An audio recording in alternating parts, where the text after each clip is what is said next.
గద్వాల జిల్లా గట్టు మండలం చాగదన విలేజ్ మాది. అకిరాన్ డిసైడ్ కొట్టినాం. అకిరాన్ డిసైడ్ కొట్టినాక తోట ఇట్లా వచ్చింది.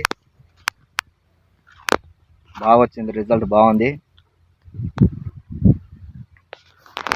తోట మొత్తం ఇట్లా ఉంది, రిజల్ట్ మాత్రం బాగుంది. ఒకసారి మీరే చూసుకోవచ్చు. ఇప్పుడు టైం సాయంత్రం 4 అవుతుంది. ఎండ